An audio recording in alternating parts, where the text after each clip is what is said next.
भाइयों बहनों, प्रेस के हमारे मित्रों, आप सबका यहाँ बहुत बहुत स्वागत।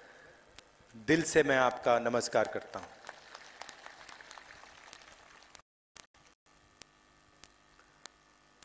अपने भाषण में रंधावा जी ने भारत माता की बात की और आपने देखा होगा हर पार्टी के राजनेता अपनी मीटिंग में, जुलूसों में भारत माता की जय बोलते हैं। जैसे अगर मैं यहां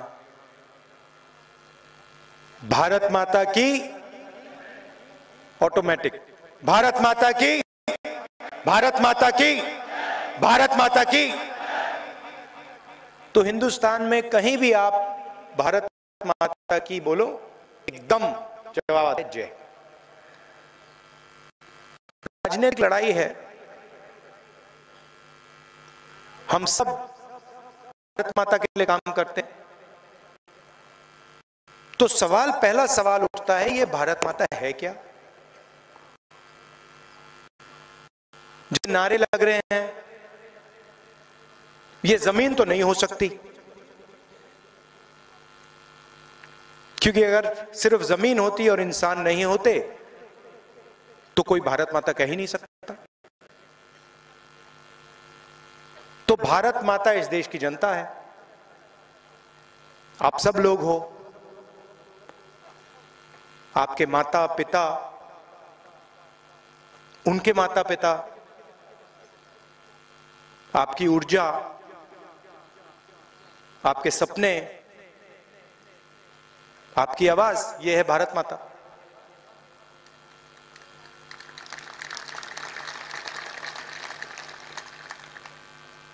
तो कुछ दिन पहले मैंने पार्लियामेंट में एक सवाल पूछा। मैंने कहा कि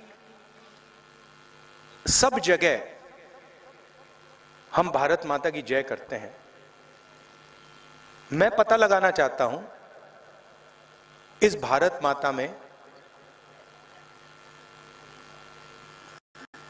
जात की, हर वर्ग की कितनी आबादी है? पिछड़े वर्ग की कितनी है? दलितों की कितनी है? आदिवासियों की कितनी है? और दूसरा, जो धन भारत माता पैदा करते हैं, इसको सोने की चिड़िया कहा जाता है। पूरी दुनिया में जिस चीज को हम भारत माता कहते हैं, बाकी दुनिया इसको सोने की चिड़िया कहती है। तो सोने की चिड़िया का धन किसके हाथों में है? ये दो सवाल मैंने पार्लियामेंट में पूछे। वहां कहा कि देखिए, हमें जाति जनगणना करना चाहिए।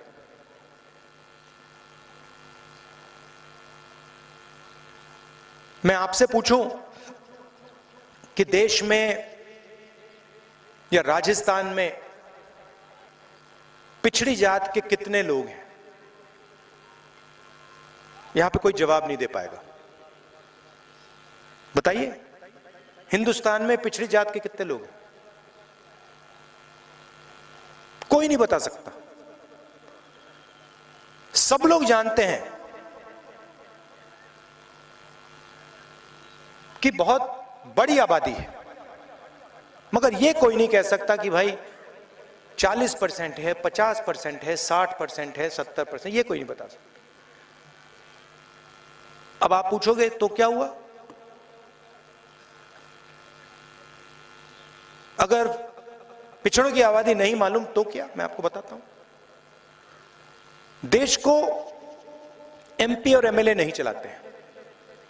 आप किसी भी बच्चे से पूछो क्या बनना चाहते हो, इस मीटिंग के बाद आप जाओ, 10 साल का बच्चा, उससे पूछो भैया क्या बनना चाहते हो, आपको बोलेगा मैं आईएएस अफसर बनना चाहता हूं। क्यों? क्योंकि देश को आईएएस अफसर चलाते हैं। एमएलए एमपी 5 साल के लिए आते हैं, 5 साल के बाद इलेक्शन होता है, आईएएस के अफसर एक बार बैठ जाते हैं तो 30-35 साल वो काम करते हैं। तो देश को 90 लोग चलाते हैं। नेशनल सरकार जो है उसको 90 लोग चलाते हैं, एक कैबिनेट सेक्रेटरी और 90 लोग प्रधानमंत्री के साथ मिलकर देश को चलाते हैं। अब सवाल ये उठता है, अगर हम पिछड़ों की भागीदारी की बात कर रहे हैं, आदिवासियों की भागीदारी की बात कर रहे हैं, दलितों की भागीदारी की बात कर रहे हैं, गरीब जनरल कास्ट के लोगों की भागीदारी की बात कर रहे हैं, तो सवाल ये उठता है इस 90 में से पिछड़े कितने, दलित कितने, आदिवासी कितने, गरीब जनरल कास्ट के लोग कितने? यह सवाल मैंने नरेंद्र मोदी के सामने पूछा पार्लियामेंट हाउस में, और मैंने साफ कहा कि नरेंद्र मोदी जी, जहां भी आप जाते हो आप अपने आप को ओबीसी कहते हो। ओबीसी शब्द से आपने चुनाव जीत लिया। 12,000 करोड़ का हवाई जहाज है, उसमें आप घूमते हो, विदेश जाते हो, हर रोज नया कपड़ा पहनते हो, 12 करोड़ की गाड़ी में घूमते हो। ओबीसी शब्द का आपने फायदा तो उठाया, मगर हिंदुस्तान के ओबीसी को यह भी बता दो उनकी शक्ति कितनी है, आबादी कितनी है। नरेंद्र मोदी बिल्कुल चुप हो गए, एक शब्द नहीं बोले। 2 घंटे का भाषण किया उसके बाद, मगर जाति जनगणना में नरेंद्र मोदी जी ने एक शब्द नहीं बोला। उसके बाद उनके भाषण बदल जाते हैं। भाषण में कहते हैं, भाइयों और बहनों, हिंदुस्तान में एक ही जात है, वो है गरीब। अच्छा, अगर हिंदुस्तान में एक ही जात है गरीब, तो आप ओबीसी कैसे? आपके लिए स्पेशल जात, आप हो ओबीसी, और देश के बाकी पिछड़े वो गरीब, दलित गरीब, आदिवासी गरीब। तो मेरा एक और सवाल, अगर देश में एक ही जात है गरीब, तो अमीर कौन है? अमीर की कोई जात नहीं है। तो मैंने ये सवाल पूछा, जवाब नहीं आया। तो फिर मैंने पता लगाया, मैंने कहा कि चलो देखते हैं दिल्ली की सरकार में इन 90 लोगों से ओबीसी कितने, दलित कितने, आदिवासी कितने। और जब मैंने आंकड़ा देखा मैं हिल गया। 90 में से सिर्फ 3 अफसर ओबीसी वर्ग के हैं, सिर्फ 3। मैं आपको स्टेट से बता रहा हूं, आपकी आबादी कम से कम 50% है देश में, और वो जो 90 में से 3 अफसर हैं वो एक कोने में बैठे रहते, उनको कोई काम नहीं दिया। ये नहीं कि बड़ी बड़ी मंत्रिमंडल रखे हैं ना, कोने में छोटा सा काम दे रखा है।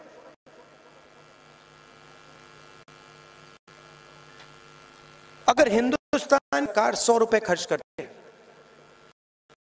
तो वो ओबीसी अफसर जो हैं 3, उनकी भागीदारी 5 रुपए पे, आबादी 50%, भागीदारी 5%। नरेंद्र मोदी 24 घंटा कहते हैं ओबीसी की सरकार चल रही है।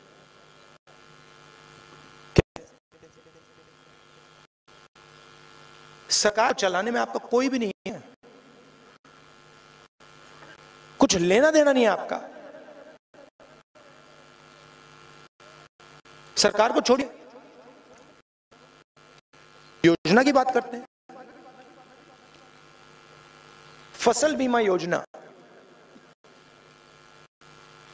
में 35,000 करोड़ रुपए सरकार दी है। पैसा कहां से आता है? आपके जेब से आता है, जीएसटी से आता है।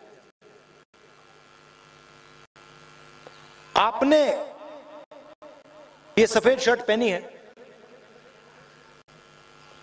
जितना पैसा आपने जीएसटी में दी उतना ही पैसा अदानी इस शर्ट के लिए देगा। गरीब से गरीब व्यक्ति पेट्रोल खरीदता है, 1 लीटर पेट्रोल खरीदता है, जितना पैसा जीएसटी में वो देता है उतना पैसा अदानी देता है। तो पैसा किसका? पैसा पिछड़ों का, 50% आपकी आबादी, पैसा गरीब जनरल कास्ट के लोगों का, पैसा दलितों का, आदिवासियों का। तो आपके जेब से पैसा निकला 35,000 करोड़ रुपया 16 कंपनियों को नरेंद्र मोदी ने दिया। मैंने आंकड़ा निकाला, 16 कंपनी में आपको एक पिछड़ा नहीं मिलेगा, एक दलित नहीं मिलेगा, एक आदिवासी नहीं मिलेगा, एक गरीब जनरल कास्ट नहीं मिलेगा, एक नहीं मिलेगा। तो आपके जेब से पैसा निकला 35,000 करोड़ रुपए,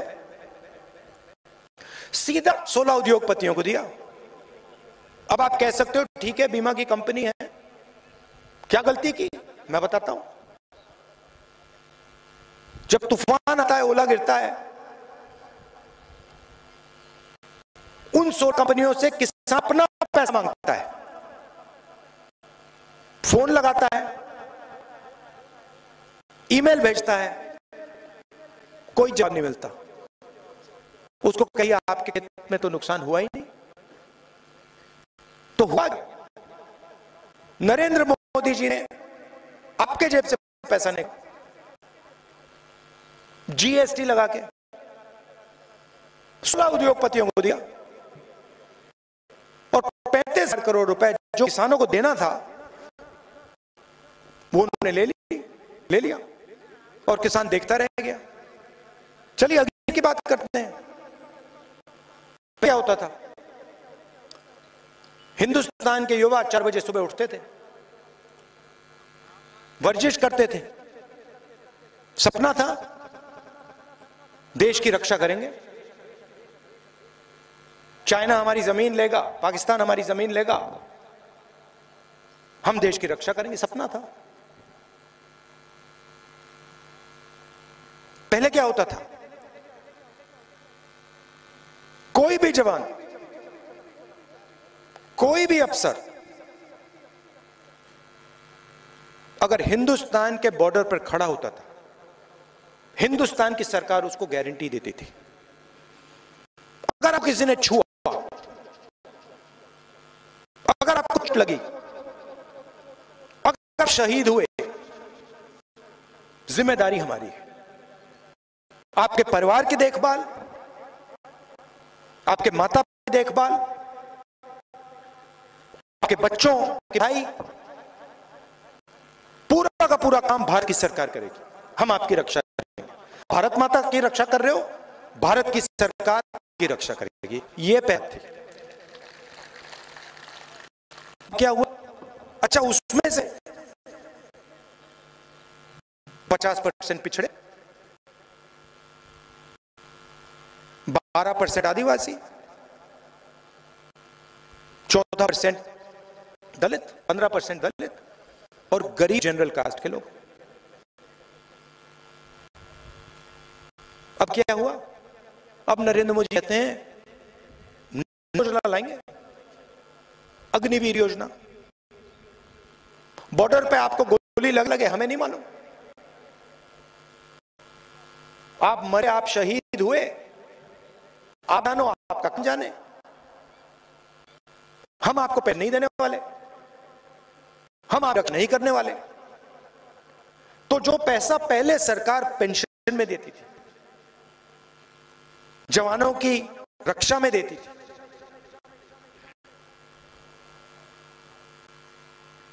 वो पूरा का पूरा नरेंद्र मोदी जी ने अदानी जी को देना शुरू कर दिया।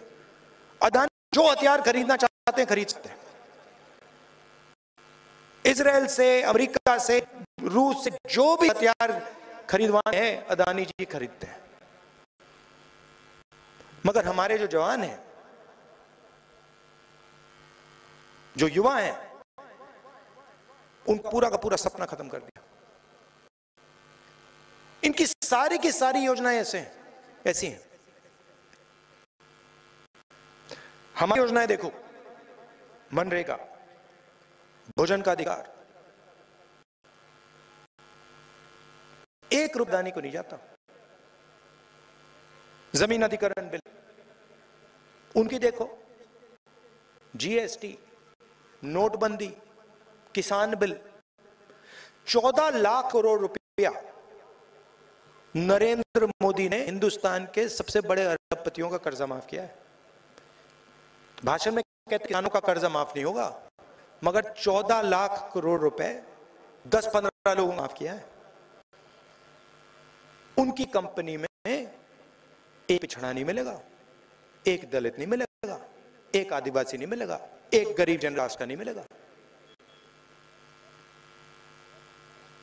यहां पे भीड़ है, आप लोगों ने इलाज करवाया होगा, बीमारी तो लगी होगी, किसी को डायबिटीज होगा, किसी को चोट लगी होगी, हाथ पैर टूटा होगा। इस भीड़ में राजस्थान में किसी ने इलाज के लिए 1 रुपया नहीं दिया है, पूरा फ्री में हुआ है, पूरा मुफ्त में किया है हमने। अदानी को 1 रुपया नहीं दिया। तो ये फर्क है उनमें और हम में। देखिए,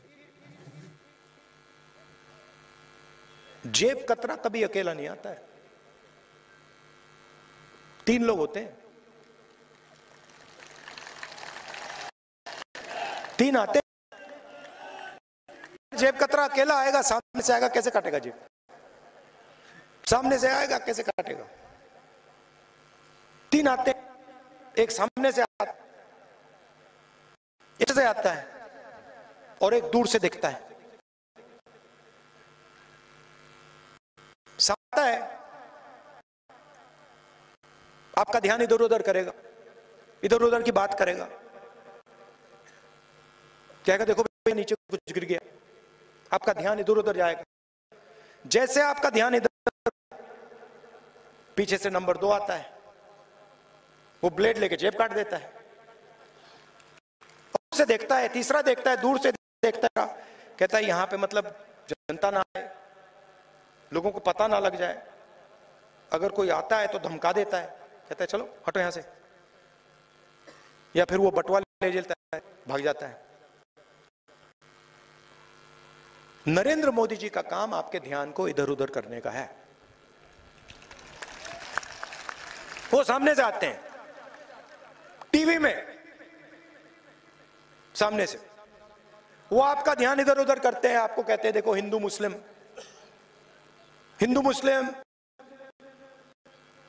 फिर नोटबंदी,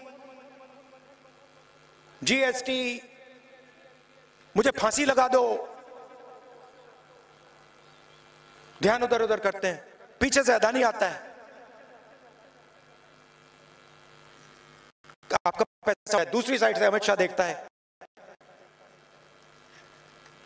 कहता है भाई यहां पे कोई मतलब किसी को पता ना लग जाए, दबा के लाठी मारूंगा। तो ये है, ये हिंदुस्तान की सरकार ऐसे चल रही है। ये हो रहा है। अब सच बोलूं आपको तो शायद आपको भी नहीं पता लग रहा। आप पेट्रोल भर रहे हो मोटरसाइकिल में, आपको भी नहीं समझ आ रहा कि भैया हमने 1 लीटर भरा, जैसे हमने ये बटन दबाया उधर अदानी की कंपनी में पैसा जा रहा है। बिजली ऑन की, आप सोच रहे हो सिर्फ बत्ती जली, अदानी की जेब में पैसा गया। सिस्टम है पूरा। आपने नरेंद्र मोदी को आप 24 घंटा टीवी पे देखते हो, जब देखो नरेंद्र मोदी टीवी पे है। टीवी किसका है? आपका है क्या? जनता का है क्या? अगर आपका होता तो लगाओ इश्तेहार टीवी पे। आपका नहीं है, किसानों का थोड़ी है, मजदूरों का थोड़ी है, छोटे व्यापारियों का थोड़ी है, अदानी का है।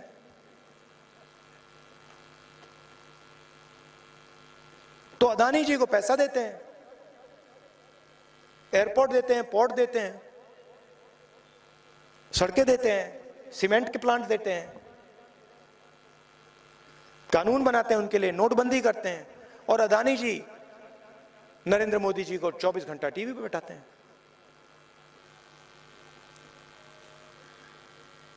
हम भारत माता की जय करते हैं, हम फ्री में आपको इलाज कराते हैं। वो कहते भारत माता की जय है और करते हैं अदानी जी की जय। तो हमने 7 गारंटी आपके लिए चुनाव के बाद, 7 गारंटी हैं आपके लिए कांग्रेस पार्टी की। सबसे पहले हमारी जो माताएं हैं, हर परिवार में महिला को राजस्थान के 10,000 रुपए साल के बैंक अकाउंट में डालेगी। मोदी ने 1,200 रुपए का सिलेंडर कर रखा है, चुनाव के बाद कांग्रेस पार्टी 500 रुपए का सिलेंडर कर देगी, 400। इलाज की मैंने बात की, आज 25 लाख रुपए तक का इलाज होता है, सरकार आने के बाद 50 लाख रुपए तक का इलाज हो जाएगा।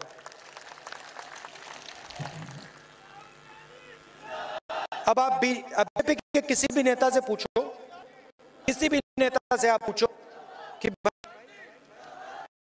अंग्रेजी के बारे में क्या सोचो, एकदम आपको कहेंगे देखिए अंग्रेजी नहीं पढ़नी चाहिए, हिंदी होनी चाहिए। हमने पूरे राजस्थान में अंग्रेजी स्कूलों का जाल बिछा दिया। हम चाहते हैं कि राजस्थान का हर बच्चा अंग्रेजी बोले। हिंदी में कोई कमी नहीं है। राजस्थान में आपको किसी से बात करनी हो, व्यापार करना हो, मध्य प्रदेश में, दिल्ली में, उत्तर प्रदेश में, हिंदी बहुत अच्छी भाषा है। मगर अगर आपको कॉल सेंटर में काम करना हो, आईटी का काम हो, सुप्रीम कोर्ट में जज बनना हो, विदेशी टूरिस्ट से बात करनी हो, किसी विदेशी कंपनी में काम करना हो, तो अंग्रेजी चलेगी, हिंदी में काम होएगा नहीं। तो हम कहते हैं कि राजस्थान के हर बेटे को, हर बेटी को हिंदी सीखनी चाहिए और अंग्रेजी सीखनी चाहिए। वो नहीं चाहती कि आप सबसे अच्छी नौकरियां पाओ। उनसे आप पूछिए, आप हमें तो कहते हो कि अंग्रेजी सीखनी, मगर आपके बेटे कौन से स्कूल में पढ़े? अमित शाह से पूछिए, राजनाथ सिंह जी से पूछिए, गडकरी जी से पूछिए। इन सब के बच्चे इंग्लिश मीडियम स्कूल में पढ़ते हैं और हर भाषण में ये आपको कहते हैं कि अंग्रेजी मत पढ़ो। ये फर्क है हम में और उनमें।